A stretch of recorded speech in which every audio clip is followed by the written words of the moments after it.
Hello, welcome back to the Jet Press Podcast. My name is Justin Freed, and I'm joined as always by my friend and co-host, Mike Luciano. Mike, the Jets are playing a football game in less than an hour. Give me your excitement level. How excited are you? I am just excited to see many of the brand new faces on the Jets. I know there's one big one who isn't playing, Aaron Rodgers, but we all expected that. You know what? Football's back. We went through 6 freaking months of stuff with no football. How the hell do we keep doing this to ourselves? This is masochism. Finally, it's back. The New York Jets and Cleveland Browns in the Hall of Fame game. Maybe a little home field advantage for the Browns, being right across the hop, skip, and a jump away from Cleveland over in Canton, Ohio. So before we get into this little kind of like a relaxed little live streamy fun discussion here, we are going to tell you where you can find us. And that is Apple Podcasts, Google Podcasts, Spotify, wherever it may be that you get your podcasts. We are on all those sites. We are on YouTube at The Jet Press. We are on TikTok at The Jet Press. So go and support the show. It means the world to us. Just go and give us a quick little follow over there. Let's dive into it. We discussed this a little bit on last show. Maybe some players that we want to watch. I know that I was very heavy on Zach Wilson. Justin was very high on Mekhi Becton. And they will both take center stage tonight against the Cleveland Browns, a team that at full strength, I think could be a good measuring stick for the Jets, because even though they're kind of projected to be maybe on the fringes of the playoffs, I think their quarterback running back combination, which is it's as strong as you're going to see in the AFC, if everything really pans out, because for all of the overwhelming monsoon of negative things I have to say about Deshaun Watson, at his peak, dude could play. And obviously Nick Chubb, who you can make a case Nick Chubb is the best running back in the league. So we won't see a ton of those stars. We will see a lot of their backups. I'm excited for this game just because I think Cleveland has done a nice job of kind of filling out the back end of their roster. I like some of their drafts. We'll get to see both of their quarterbacks, Kellen Mond and Dorian Thompson-Robinson, both their young quarterbacks, I should say, take center stage. Justin, give me your thoughts on the Browns. I mean, the Browns, I don't know. I'm just excited that football's back, though. Like, that's normally, the Hall of Fame game is whatever, but the Jets are playing in it this year. We got an extra game of Jets football this year. And obviously, the starters aren't going to be playing. We're not going to see Aaron Rodgers out there. Sauce Gardner's going to be on the sideline, but I don't care. We're watching Jets football right now. I got with a tear in my eye, my Will Parks jersey on. Oh, Will Parks, we miss you. Honestly, R.I.P. as if he's dead. He's definitely not dead. He's just not the Jets anymore. Okay, wasn't that bad, Justin. Hopefully they bring him back. I'm hoping, because I want to get mine. It could happen, but I want to get more use out of this jersey. If not, I got a Jeremy Ruckert one that's coming before week 1. So we're getting there. I'm firmly in the don't buy jerseys camp, though, officially. I'm just in the t-shirt thing. I realize I've set a new trend for myself of just buying, I don't want to say jerseys of irrelevant players, but like not the star guys. I'd buy jerseys expecting the player to be there 1 to 2 years, right? I have a Tanner Purdom jersey. I have two Tanner Purdom jerseys, actually. I have my Will Parks. You probably got 50% of the entire circulation of Tanner Purdom jerseys. I think I've told that story. I don't know if it's on the show, but it's a great story. But I got two. I think his mom has one, and his best friend and his best friend's then fiance. This was 2016. So I don't know what the hell. I don't know what's going on. What the update is there, but they have jerseys too. But anyway, got my Will Parks jersey on. I'm excited. Speaking of Jeremy Ruckert, as I just mentioned, he's someone I'm super excited to see tonight, because I would say of all the players at Jets OTAs, he was probably the biggest standout. Now, of course, it's just OTAs, and he hasn't necessarily carried over the same amount of momentum into training camp, but he's going to get a lot of looks out there tonight. I'm sure Tyler Conklin and CJ Uzomah probably are not playing. So it's going to be Ruckert. It's going to be Zach Kuntz. It's going to be Kenny Yeboah. It's going to be EJ Jenkins, an undrafted guy that they had signed, a converted wide receiver. We're going to see a ton of Ruckert working with that first string team, whatever it's out there. It's going to be Zach Wilson. It's going to be, guys like Jason Brownlee, who I'm sure we'll get into as well. But I really want to see what Ruckert can do, because I think there's a chance he pushes for that tight end 2 job as the season goes on. I'm not confident that CJ Uzomah is back in 2024. I don't think he's going to come, close to touching Tyler Conklin's roster status or his role in the offense. But I really would want to see the Jets use Jeremy Ruckert more, maybe even in that fullback role, because I know they got Nick Bawden on the roster right now. But if they want to save a roster spot and Ruckert can play that role, maybe they give him a try there. So I want to see how the Jets use him tonight, and I want to see what he can do.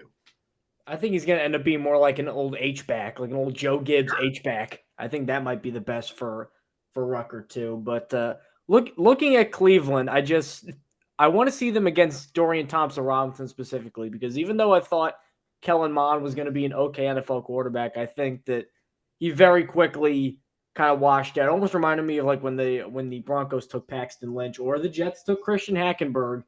And Oh, immediately right away, they're like, oh, there was an overdraft. That we was didn't need a Hackenberg shout out an hour before the hey, the Jets. king of the preseason. Hey, I was at that. Do you remember that Eagles game where he had like 50 yards on 30 pass attempts? Yeah, he I, didn't. I saw it with my own 2 eyes. He never threw a touchdown in the preseason, right? I'm pretty sure he never threw Maybe a he threw like touchdown. 1 or 2 or I feel like he didn't. I feel like I remember a stat being that he didn't throw a touchdown until he got to the AAF, was it? maybe because I remember he had like one.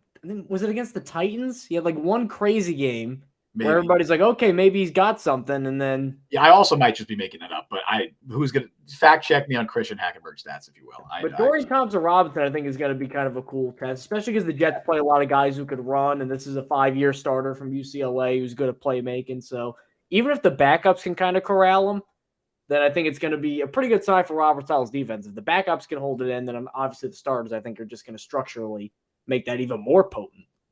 Yeah, then this solid defense, the starters and the backups are made for stopping guys like Dorian Thompson-Robinson, who can run, who can extend plays outside the backfield. And I think you're to see that with the linebackers right now, where obviously I imagine CJ Mosley isn't going to play. I imagine Quincy Williams isn't going to play. Jamie and Sherwin is probably get a ton of looks. And I think that's another player I'm really excited to see out there because the Jets can't re-sign Quan Alexander. He's already signed with Pittsburgh. So if they're going to bring in a veteran linebacker, which we talked about yesterday actually on the show, I don't know if I don't think that they're thinking of doing that, but if there's any possibility, it's going to be really dependent on how Jamie and Sherwood looks in the preseason.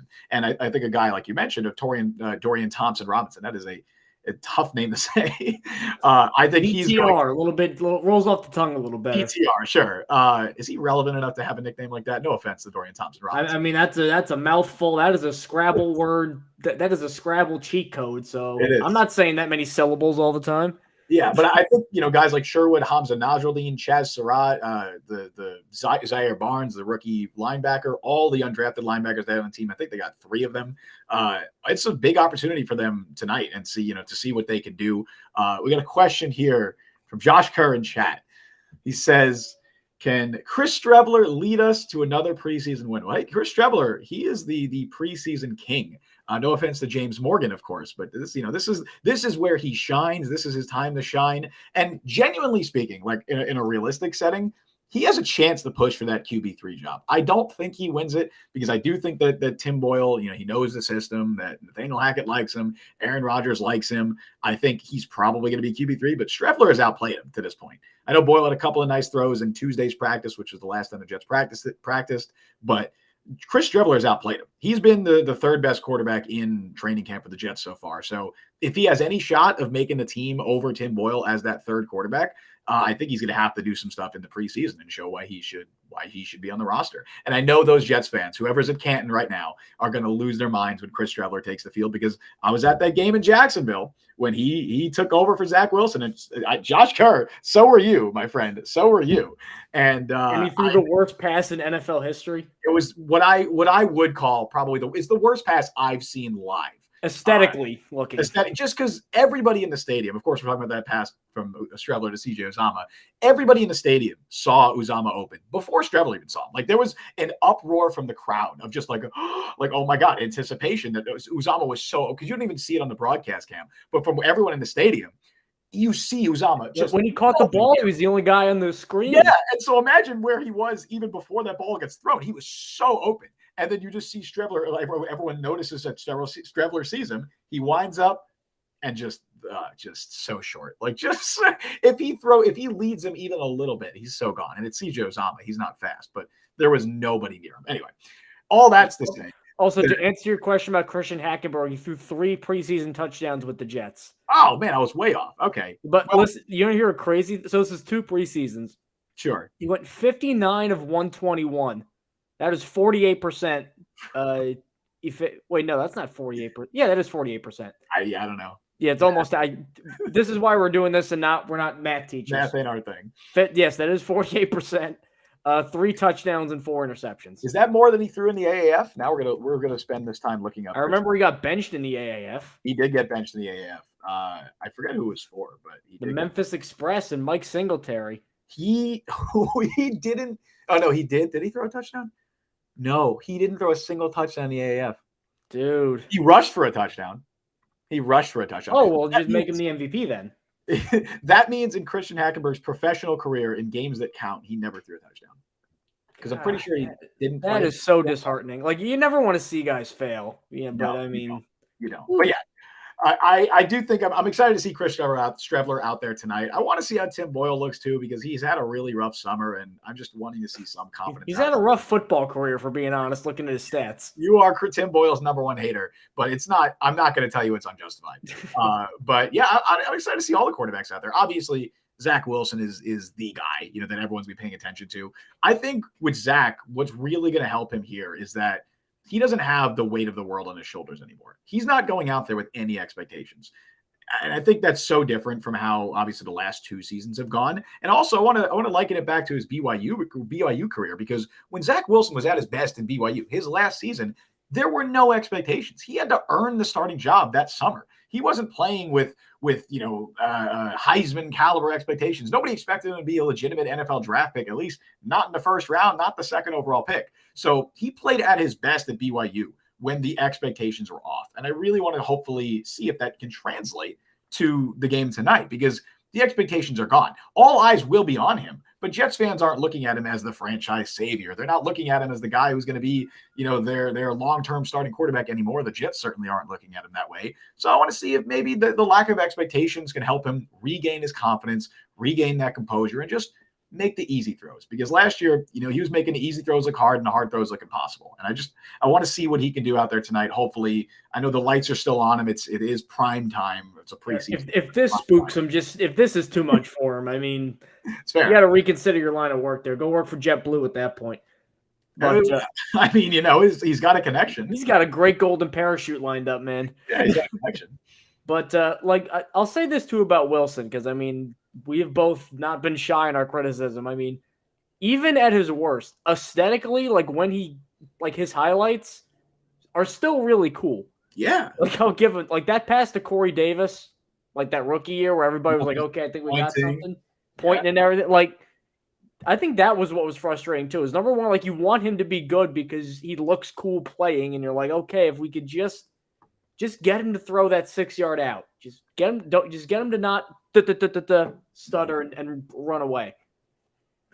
Maybe we'll see some of that. Maybe we'll see a little more calm or a little more refined Zach Wilson. I recently watched back his first start in the NFL because I was watching the highlights from that Jets-Panthers game. Oh, the Carolina one. Yeah, Zach Wilson's first start in 2021. Unfortunately, it's also I hate watching the highlights back because that's also the game Mekhi Becton got hurt. And I don't know if people remember this, but Zach Wilson's first touchdown in the NFL was on the same play that Mekhi Becton got his knee torn up. So it's shitty to watch that back. But I was watching it and I'm just like, man, I miss this Zach. He looked confident. He looked composed back there. He did have a really stupid interception because it's Zach Wilson. And first game, okay. It's his first game and he's 21, but the dude looked confident. And that's what I think was most important about that Zach Wilson versus the Zach Wilson we saw towards the end of last year, because he was mentally broken. End of last year, game 2, Belichick put him in a fucking meat grinder. All last year. I'm really just thinking of his last start, but you're right. All of last year, you are right. I want to see him come out there and I want to see him look confident, because honestly, it is semi-important to the Jets this season that he makes significant progress, because if Aaron Rodgers is forced to miss a game or two here and there, you want a capable backup to come out there and hopefully keep the ship afloat and win you a game. I know I've been very critical of the Jets for not addressing their backup quarterback situation more than they have so far. You can find clips of me at the beginning of the show back in January and February of me saying, hey, the Jets better sign a backup quarterback. And then they signed Tim Boyle, So and look, there's still guys out there if they want to. They're not going to do it, but Teddy Bridgewater is still available. There are still guys available, but they're not going to do that. So it's Zach, and if Aaron Rodgers does miss a couple of games, you want somebody that can keep the ship afloat and that can hopefully keep your season alive. I want Zach Wilson to be that guy, and hopefully he shows some stuff tonight and this entire summer or this preseason that makes me believe that. And who he'll be throwing to is both Xavier Gibson and Jason Brownlee. True. And it makes me kind of sad because I feel like they're probably going to keep one of them. I can't see a scenario where they keep both of them. I feel like Gibson's probably going to be a practice squad stash guy, but also because you're taking a risk. Maybe he plays so well that he doesn't last all the way, and then some other team snatches him up. I mean, you got to consider that too. But I'm really excited to watch Brownlee because there were two like real concerns that I had watching him at Southern Miss because I liked his film generally. I thought he was a good late round pick. The speed was not really there a lot. Like there were moments, but like I didn't really see him running past guys, and it's that old. It reminds me, it's the old because this fooled my scouting brain. And now I got to make rules for it. I call it the new N'Keal Harry rule, where if Yeah. a guy's making a bunch of contested catches, it's like, well, why are they contested? Because he's not getting open, and you can make contested catches against 5'10" guys that are going to go sell cars at a Boosters dealership in 2 years. Like that's one thing, but can you do it again? Well, Jalen Ramsey's hurt. Can you do it against Jair Alexander or Darius Slay or all these other guys the Jets have to play? I don't know. So I want to see Brownlee just mostly look quicker. If we know that he can make all the great catches and be great like boundary receiver, like an X receiver. I want to see him get out of his comfort zone. Maybe over the middle, a couple quick plays, things like that. Get the ball in his hands as a runner because now is when you got to find some other factor that differentiates yourself. Maybe it's that. Maybe it's being a great special teams gunner because if you're not fast, that limits your special teams value. So you got to show something there.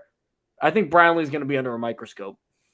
For sure. And I think when you see like his highlights from training camp, I think training camp really lends itself to being like it favors jump ball receivers because there's not a lot of yak, right? There's not a lot of yards at their catch in training camp because it's really you're not going full tackle, you're not going full force, so it's just kind of guys almost playing two-hand touch or wrap up. So you don't really get the feel for how good a guy is after the catch. But someone like Brownlee, when you're just throwing it one-on-one to him, and of course that highlight where he one hands it, I think it was over Craig James.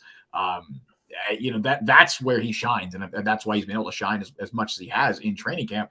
I still think there's a pretty good chance he makes the week 1 roster right now. There's no guarantee the Jets are carrying 6 wide receivers, but if they do, it's probably going to be Brownlee. I like Xavier Gibson, and he was kind of the guy if you go back to like May when they first signed him, I think there's stuff of me saying like, this is the guy I want to see the most out there is Xavier Gibson, because I really think he could be sort of like a Braxton Berrios replacement.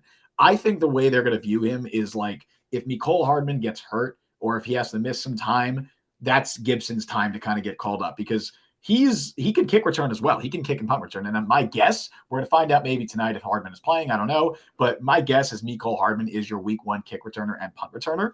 And if he gets hurt, Gibson is someone that could come in and fill that role on special teams and in the offense. So I do think he's probably more of a practice squad guy right now if everyone is healthy. Another one, if Randall Cobb misses time, maybe Gibson comes up and can fill that role as like your backup slot or whatever. But I think that he's probably more of a practice squad guy. Brownlee, I think there's a really good chance he's on the week 1 roster. It's going to be if he can play special teams. That's really what it's going to come down to. If he can play special teams, if they trust him out there on special teams, he's on the week 1 roster. And that's the reason he's going to be on the roster and Denzel Mims isn't because of that special teams value. So hopefully he can show that tonight. And definitely you're right. He will be under a microscope. And I'm excited to see Xavier Gibson too. And a couple of the other undrafted guys. Jerome Kapp has made some nice plays at OTAs and training camp. TJ Luther is there as well. Urban Charles. There's a few guys that, one of them will probably pop tonight, but Brownlee and Gibson are probably the two that most people are paying attention to. You were saying that jump ball receivers get a lot of benefits in training camp. I think also in the preseason too, defensive linemen can find it very easy because it's hard for offensive linemen. It's hard to tell an offensive lineman to go like 90 or 80%. It's always go half speed or all speed, just the nature of the position. So because of that, and the fact that with the newer CBA, there's just less practice time and less contact. So because of that, it's really harder to get. I think that's part of why offensive lines, I think generally are kind of, everybody thinks their offensive line's terrible. Everybody thinks their offensive line depth sucks. I think it's just because there's less practice time and it's very hard to become an elite offensive lineman without all that hitting. That's probably better for their brains long-term, but just in the here and now, I think that explains it. So because of that, I think that both last year too, Michael Clemens was like a camp star and preseason star. I mean, he was just ripping it up against the Eagles too, especially. That was like his coming out party. And he'll be in the preseason too. I mean, everybody knows what the big scary man is going to go and do. But Will McDonald supposedly in camp has been lighting things up, which for a guy that I know Justin questioned the fit a lot, or at least the timing to take a defensive end like him, given the position. But I don't think anybody doubted his quality as a prospect or as a pass rusher. I think that was pretty much impregnable. And I think you're going to see a guy who's very clearly a first-round talent and a guy who, like we discussed earlier on the show a couple months ago, a guy whose stock kind of fell because he was out of position. For those that are kind of new to the Will McDonald thing, he played a lot more 4-eye during his final year at Iowa State. And his sacks were cut in half. Now, 4-eye is in between a tackle and a guard. So like Quinnen Williams and John Franklin Myers and Michael Clemens, that's where they play a lot of the time. Will McDonald is like a wide 9, put him on the edge, just use his speed to get to the quarterback guy. And he had double-digit sacks when he was doing that in his prior 2 seasons at Iowa State. So this is going to be episode number 1 of the Will McDonald Show with Robert Saleh sticking him out on the edge and saying, just go get the quarterback. And I'm excited to see the results. You talking about Will McDonald and Michael Clemens is now making me realize that we are going to see this Jets defensive line, like the depth of this defensive line, up against the Browns' backup offensive lineman, and it's going to be a mismatch. Like the Browns' O-line have a good starting offensive line. They have a really good starting line. I'm looking at their backup O-line right now, and it's what you expect. It's a backup offensive line because the quality of backup offensive linemen in the NFL is not nearly as high as the quality of backup pass rushers. There is a surplus of pass rushers, and the Jets have so much of that. So we're going to be seeing Bryce Huff. We're going to be seeing Will McDonald go against guys like DeJuan Jones. And I like DeJuan Jones in college, man. That was sure, like but guys. I think DeJuan Jones is a terrible matchup for Will, like from his perspective. Like stylistically, yeah. For the speed rushers on this Jets team, like, oh my God, that's going to be really far be it for me to underestimate a guy whose nickname is Big Thanos, though. So do that at your own peril. Bryce Huff, I have a feeling Bryce Huff's going to he's gonna. I don't know, man. I'm excited to see Bryce. I was gonna say something that probably wasn't PG, but I'm excited. That's podcasting. Yeah, I'm excited to see Bryce Huff out there. I'm excited to see Will McDonald out there. I mean, this Jets defensive line, the depth of this D line is going to absolutely feast tonight. I mean, we're not gonna have Quinnen Williams out there. I don't know. I want to see what they do with Carl Lawson and Jermaine Johnson because Johnson has been getting a lot of the work with the first team defense, and Carl Lawson's been working with the second team. So I'll be interested to see if either of those guys play, if they both play, if one of them plays. That might be a pretty strong indication of where they're at the depth chart right now. Because right now, it almost sounds like Jermaine Johnson is going to be your early down starter for the Jets. So your starter in the base package alongside John Franklin Myers, Quinnen Williams, and presumably Al Woods. So it'll be interesting to see what the Jets do there. I think that they'll probably maybe do a series or two, just kind of get him out there, get him hitting again, kind of shake off the rust. That's probably best. I don't need to play in too much. It's the preseason, one fell swoop, one awkward landing, and then we have a nightmare scenario on our hands. Not, knock on wood that doesn't happen, but that's the reality of the preseason, man. Prayer circle. I keep hitting my mic. Prayer circle for injuries. We don't want injuries tonight. Either team. It's the worst part of football. It's the worst part of the preseason, of the summer, of training camp. It sucks. They suck. What do you expect from Tony Adams tonight? That's another guy I'm really interested to see, if he plays and how much he plays compared to Adrian Amos, because much like I was talking about with Jermaine Johnson, Adams has not only been one of the stars of the summer, but he's been working exclusively with the first team defense. It's been Adrian Amos working with the backups. So it'll be interesting to see if they start Tony Adams, if he plays at all, because Robert Saleh basically said the starters aren't playing in this game. So if Adams doesn't start and if he doesn't play, that's going to be a pretty good indication that they believe he's your week 1 starting free safety.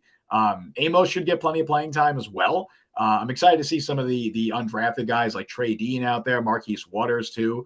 But in terms of Adams, I remember he was like a safety linebacker. It was like a Sherwood type guy. Muddy Waters. That's his nickname. Definitely, obviously. Okay, of course. Creative nickname, guys. He's an interesting player because I think of any player on the roster, he's the best fit to replace Chuck Clark's skill set, specifically Chuck Clark's skill set. I think he's a good practice squad guy that they can keep and develop. I don't know if he's going to be able to make the roster, barring some injuries, but I do want to see him out there as well because I was excited when they did sign him. And then after the Chuck Clark injury, I was like, oh, he might be somebody that can fill this role. Haven't heard a lot from him in training camp, but definitely want to see what he could do out there.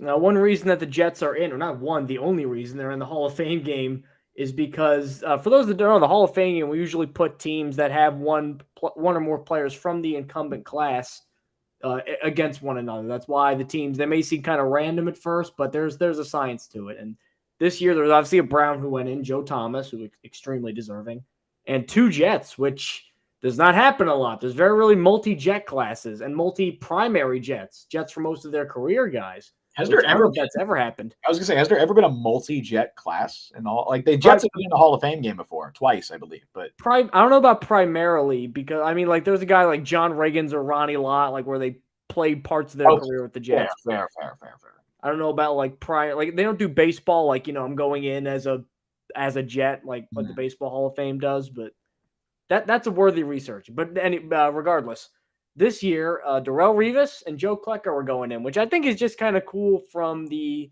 like a unite the generations point of view because I remember even going like when I first started really becoming a Jets fan, like it's hard like there was obviously didn't have the video quality, like there was no YouTube wasn't what it was, and didn't have full game replay. So like Joe Klecko was just this mythic figure. And you'd always ask because you always see the retired numbers. And back then, all they had was 12, 13, and 73 for Namath, Maynard, and Klecko. So I'm like, well, and I knew Namath and Maynard from the Hall of Fame. So I'm just like, who's Joe Klecko? And I'd always get, oh, you missed him. You never got to see Joe Klecko. And he was just kind of this weird idol, this guy you never saw, but everybody knew was really good. And long overdue because he's a guy who, while he doesn't really have, like, statistically, things won't blow you away. Like, he has 78 sacks for his career using Pro Football Reference, which kind of unofficially tracks sacks back to 1960. They didn't become official until 82, but it's 78 sacks, 12 years, only 4 Pro Bowls, only 2 first-team All-Pros. Like, you hear that, and then you're like, okay, Joe Klecko, okay. Then you see only player to be All-Pro at 3 different positions, and you're like, 2023 it took this guy to? It almost reminded me of I remember Ken Stabler was one of the guys too. Like when he got in, I'm like, I thought he went in like before I was born. Like I just assumed Ken Stabler got in. Like you look at those numbers and you're like, I just assumed Joe Klecko got in at some point. Yeah, I mean, was long seen as one of the biggest Pro Bowl or biggest Hall of Fame snubs. Of course, made the Pro Bowl at 3 different positions, a legend for the Jets and for the NFL. I'd say that for his time, he was one of the most unique players the NFL had ever seen. Really quick, Zach Rosenblatt reporting that the only 3 running backs playing tonight are Izzy Abanikanda, Travis Dye, and Demarie Crockett. So we will not be seeing Michael Carter and Zonovan Knight. Also, Jeremy Ruckert is not playing. So the Jets are It's really Abanikanda time, baby. everybody, which means I cannot imagine we're going to see Tony Adams. Probably might not even see Adrian Amos then. I don't think we're seeing Carl Lawson or Jermaine Johnson. So scratch what we were saying about that. We're seeing like 3rd stringers. I don't even know if we're seeing many 2nd stringers. Which we'll still see Brownlee. We'll see all those guys. We'll see what Brownlee is playing. Which this makes sense because it's the Hall of Fame game, and it's basically the unofficial 4th preseason game, right? So it's the least relevant of the 4 preseason games the Jets will be playing. So I get why they're benching as many dudes as possible. So even guys like Ruckert, which I think that actually says a lot about how the Jets view him, that they really don't want him to get hurt. They don't even think he needs the extra reps. But anyway, yeah, Joe Klecko, obviously a legend. Just wanted to throw that out there because I saw that and it, contradicted what we were saying before. But Joe Klecko, a legend. And of course, the other one going in with him is Darrelle Revis, right? And Revis, I would argue at his peak, was the greatest cornerback the NFL had ever seen at his peak. Now, his peak wasn't as long as a lot of other players, so I wouldn't say he's the best cornerback because of that. But if we're talking that 2009 season, I think as good a season as any corner's ever had. Correct. I think that's the best season any cornerback's ever had. And I think again, don't come at us with like, Night Train Lane had 14 picks in 12 games. All right, totally like let's take the errors into account. Great player. Let's take the errors into account. Right. And it's not even the interceptions. Like I know everyone jokes about the graphic, of course, like all the players that Darrelle Revis shut down, Revis Island and everything. But these are the guys, just to rattle them off, because I think people forget the name sometimes, that he held under 35 yards, under 35 yards in 2009. Andre Johnson, Randy Moss, he did it twice too. The perennial underrated Marcus Colston, Hofstra, of course, Hofstra alum, but perennially underrated. Terrell Owens twice, Torrey Holt, Steve Smith, Reggie Wayne. All of those guys he held to under 35 yards. And this is Darrelle Revis. He shut down opposing receivers. He played one-on-one man coverage because that's what Rex Ryan loved to do at that time. And that's I mean, I don't know what else you could say. I don't know what else you can ask about a quarterback or what, to do. Not only that, but, what he meant to this Jets organization and the Jets team, the aura of Revis Island was everything. And, great nickname too, like a top 10 NFL nickname too. For Revis sure. Island. For sure. And I think, it's obviously goes without saying he's one of the most important Jets ever. Obviously one of the best, but I'd say one of the most important Jets. And to an entire generation of Jets fans, he was the guy. Like he was the guy that Jets fans idolized when they were younger because you didn't have the quarterback. I mean, if you wanted to latch on to Mark Sanchez, you could try. If you wanted to latch on to Brett Favre before that, you could try Geno after that. But Darrelle Revis was the guy. He was the face of those Jets teams. And really the last successful run that this organization has had was when Darrelle Revis was the face of those Jets teams. So I'm glad that Darrelle Revis is getting his flowers tonight. Absolutely glad that Joe Klecko is finally getting his flowers tonight because long time coming for him, way too long. Speaking of long time coming, I looked this up before we were talking about the Hall of Fame game. The Jets actually have another streak. So of course, they have their famous 13-year, 12-year playoff drought now. They have another drought that they're breaking tonight because up until today, the Jets had gone 30 seasons, 30 years without appearing in the Pro Football Hall of Fame game. The only team with a longer drought has been the Detroit Lions, who have 31 years. They last appeared the year before the Jets. So weird drought that the Jets are breaking. And Calvin Johnson went in, so that might be going on for a while. So yeah, I don't know. I guess that makes sense. And the Lions don't have a ton. Who else is coming in from the Lions in the last? They don't have a ton of Hall of Famers. So just Harry Sanders already in, man. What a time to be a Jets fan, man. Like what? Oh, other notable rookies were active. Really quick, hold on. Jamian Sherwood is active. Jermaine Johnson is active. No other real notable guys in here. Max Mitchell. Tony Adams is not playing. There you go. Dude is your week 1 starting free safety. You heard it here. I mean, it's basically, that's not what I say confirmed, but if he's healthy, I mean, it makes sense that he'd be out there. I don't know if Adrian Amos is playing, but Ashton Davis is, so that's fun. Oh yeah, I wonder what that'll look like. Probably the same as all the other Ashton Davis games. But what a time! Like what a time to be a Jets fan, Mike. We have 2 of the greatest Jets of all time going into the Hall of Fame tonight. Aaron Rodgers is the quarterback of the New York Jets. They have received more hype and attention than probably any other team in the league. What else can you ask for as a Jets fan right now? They have a young core roster: Sauce Gardner, Garrett Wilson, Quinnen Williams. Dude, I'm excited. I'm just so excited. Also, here's what else I was thinking too. Maybe a top 10 cornerback tandem of all time with Revis and Cromartie. Sure. I mean, Mike Haynes, Lester Hayes, I think is number 1 because you got Hall of Famer and should be Hall of Famer. That's tough. Hey man, give Sauce and DJ Reed a few more years. That's all I'm saying. That's all I'm saying. Don't you open that can of worms. Give them a few more years. Give DJ Reed and Sauce like 2-3 more years. There goes our Seattle viewers, all 3 of them. There they go. 3 out the window. I'm surprised we would have 3 Seahawks watching this. We had one. We had a guy in Botswana download this. We got some pull, man. It's interesting. Billy Turner's not playing, so that's interesting. Max Mitchell starting at right tackle. Joe Tippmann is starting at center. I don't think Wes Schweitzer's playing either then because he's not with the starting offensive line. And that's probably just we know what they are. Let's give the young guys. That's what I was thinking as well. I think that they kind of know what Schweitzer is, what they know what Billy Turner is. Yeah, man, dude, we got less than a half hour until this Jets game. And predictions, final score. Oh, dude. I don't know. It's preseason, so I'm going to assume it's low scoring. I just think the offenses tend to struggle, especially first preseason game. Let's say 20-17 final score. Greg Zuerlein kicks the game-winning field goal and the Jets win. That's my prediction. Yeah, I'm going to go 24-20. Jets win. Pretty equal. Who's DTR has a crazy highlight play. I think that there's going to be like a busted 60-yarder for Zach Wilson. And it's really quick here. Cruz on 26. Jets are garbage. Go Browns. Might I ask you what you're doing on a Jets? I mean, he's got a Giants helmet as his profile pic. I imagine that is the impetus behind him sending that message. Well, all right. Enjoy paying Daniel Jones $40 million a year. Then I say, let's see how that works out for you. Wow, I like the current Giants team. I like where they're at. I'm just. I don't. Okay, well, fair. That's conversation for another day. So I guess my off the wall prediction. I think who do I think is going to be MVP of this game? Maybe Zach Wilson. Maybe Zach Wilson. He's going to get plenty of playing time. I think Chris Streveler leads a game-winning drive, and I think that it ends in a Greg Zuerlein game-winning field goal. That is my prediction. That's funny too. There was a photo of him at the Hall of Fame because the Jets players did a tour of that, and he's got one of those old leather helmets on. He's doing like the old school football throwy pose where your non-dominant hand is out in front like that. and the other one's way back here. Right. Like, that's how he throws. He throws like Johnny Lujack or Sid Luckman or one of those He old doesn't look like a quarterbacks. He definitely doesn't look like a quarterback. But I'm excited to see what he could do, and I'm excited to watch this game. Also, I'm a little hungry, so I'd like to go and get some food before the game. Oh, you got to eat beforehand. I made myself some pasta. Came out very well, so. Eat a little bit. But anyway, thank you all for joining us on the show. Of course, we stream live every Wednesday at 3 p.m. Eastern time. So be sure to come back when we do that next Wednesday. And yeah, this has been fun. I'm glad we got to talk a little bit before the game.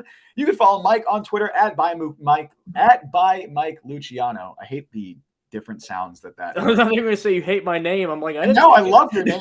The at by Mike Luciano. It's almost like a vocal warm up. Anyway, follow me on Twitter at Justin T. Freed. Follow Jet Press at the Jet Press. You download Jet Press podcast wherever you get your podcast. Also check us out on YouTube, TikTok, subscribe, like, hit the notification bell.